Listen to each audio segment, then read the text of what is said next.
Un día antes de casarme, mi prometido falleció. Teníamos todo preparado. Mi vestido colgado en el armario, los anillos en sus cajitas, la lista de invitados completa, el menú confirmado. Él decidió pasar esa última tarde en su casa con unos pocos amigos, una despedida de soltero tranquila, me aseguró. Sin excesos. Solo unos tragos y charlas entre risas. Yo me quedé en mi departamento, repasando los últimos detalles, imaginando lo que me esperaría mañana. A las 9:30 de la noche, el teléfono rompió el silencio. Era su mejor amigo. La voz tensa, apurada. Me dijo que él se había desmayado de repente, que ya lo llevaban al hospital en una ambulancia. Colgué y salí corriendo. En el taxi, todo el camino, me repetí que solo era un susto, algo sin importancia, quizá el estrés de tantos meses de planificación. Mi corazón latía fuerte, pero más por el miedo al retraso que por otra cosa. La sala de espera del hospital era fría y tenía un olor a desinfectante que se me clavó en la memoria. No esperé mucho. Un médico salió de unas puertas dobles, me buscó con la mirada y se acercó. Su expresión lo dijo todo antes de que hablara. «Siéntese, por favor», me pidió. Y entonces, con palabras simples y directas, me soltó la noticia que partió mi vida en dos. A él le había dado un paro cardíaco y su vida había acabado de esa manera tan inesperada. No grité, no lloré, solo sentí el sonido de las luces fluorescentes, el ir y venir de las enfermeras, y una sensación enorme de error, de que esa escena era para otra persona, no para mí. Al día siguiente, no hubo boda. Hubo velorio. Nuestra casa, la que habíamos alquilado para empezar, se llenó de flores blancas y de caras tristes. Las mismas personas que debían lanzarme arroz me tomaron las manos y me dijeron lo siento mucho. Empaqué mi vestido en una caja oscura, llamé a todos los proveedores para cancelar, y pasé días con el teléfono pegado al oído, repitiendo la misma frase devastadora. Sí, falleció. No, no hubo boda. Los meses se hicieron años.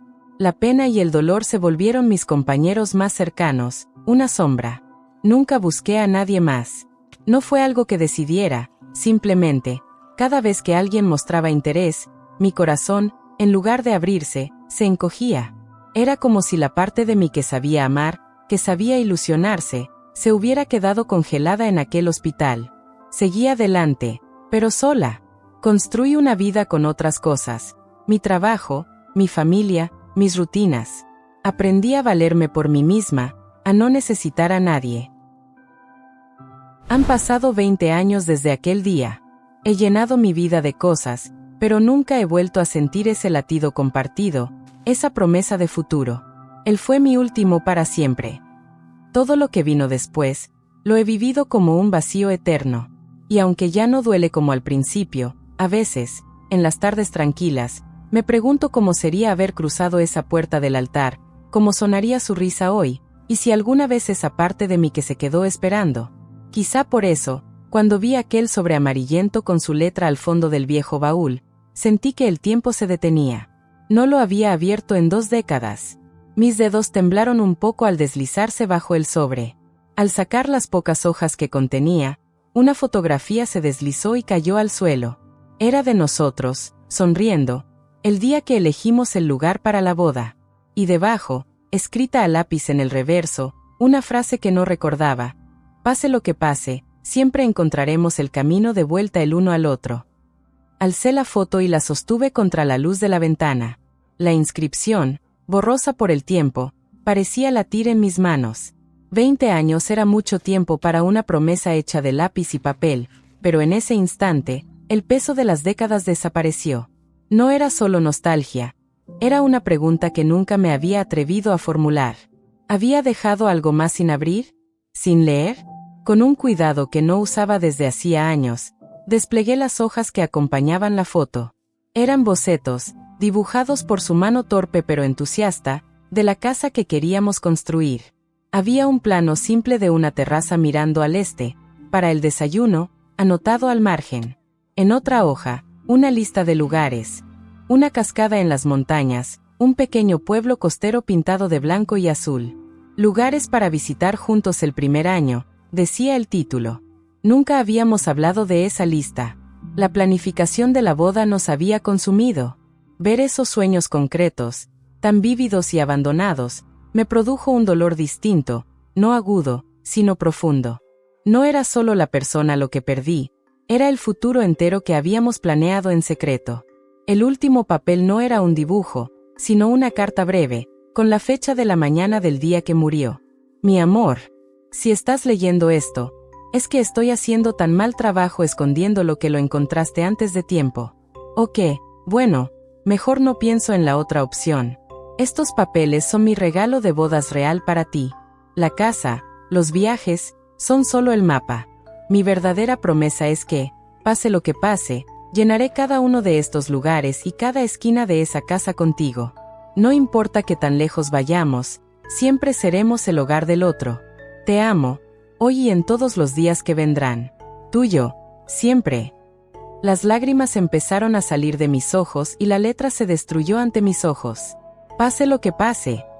La frase de la foto cobraba un sentido nuevo, más profundo y a la vez más desgarrador. Él había contemplado la posibilidad de no estar, y aún así había dejado esta brújula para mí, una brújula que yo había guardado, sin saberlo, durante 20 años.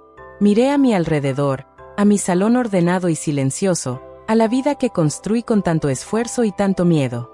Luego miré los papeles, el trazo de su lápiz, la cascada que dibujó con cariño. Por primera vez en 2 décadas, la niebla de la resignación pareció desaparecer. No se trataba de olvidar, ni de traicionar su memoria. Se trataba de algo distinto. Cerré suavemente la tapa del baúl. La tarde estaba empezando a verse, pintando la habitación de tonos anaranjados. Respiré hondo. El aire parecía diferente. La fotografía aún descansaba sobre mis piernas. Y entendí, con una claridad que me estremeció, lo que tenía que hacer a continuación. No era un final, sino un nuevo comienzo trazado por una mano del pasado.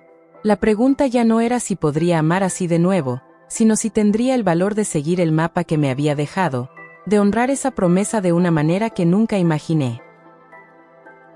Saqué una vieja mochila del armario, la misma que usaba para las caminatas que dejé de hacer. La tela estaba un poco polvorienta, pero era resistente. Con movimientos que me parecieron a la vez extraños y naturales, comencé a empacar. No mucho.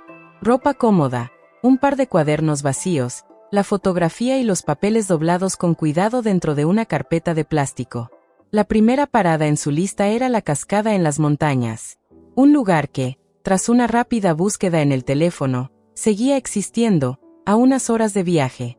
Reservé una cabaña pequeña por 2 noches, sintiendo una mezcla de vértigo y una calma extraña.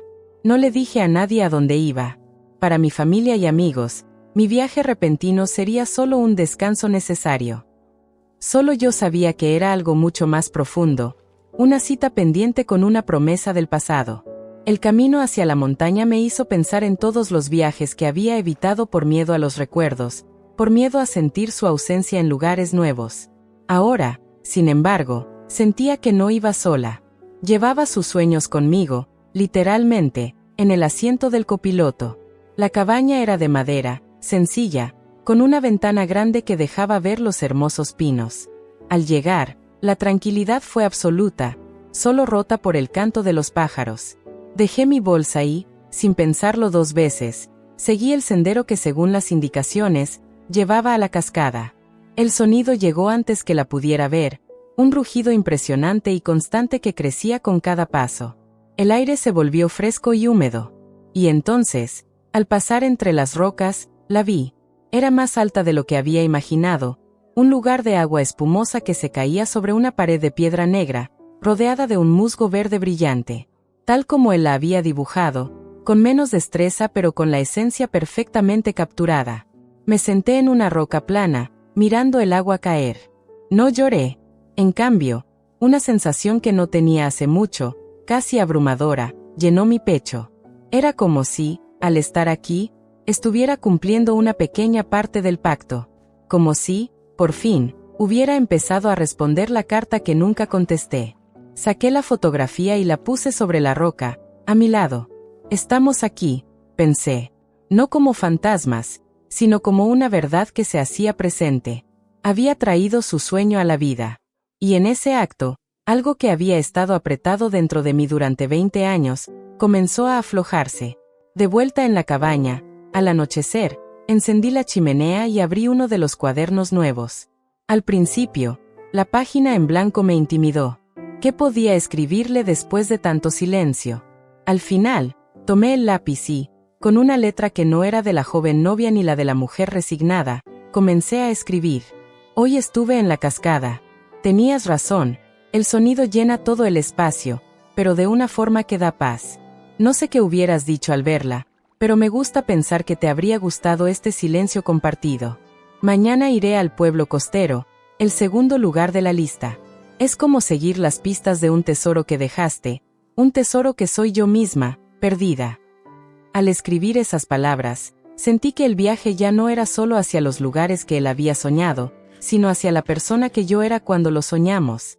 Y por primera vez, esa chica del pasado no me pareció una desconocida, sino una parte de mí que simplemente se había quedado esperando, con paciencia, a que yo estuviera lista para volver a buscarla.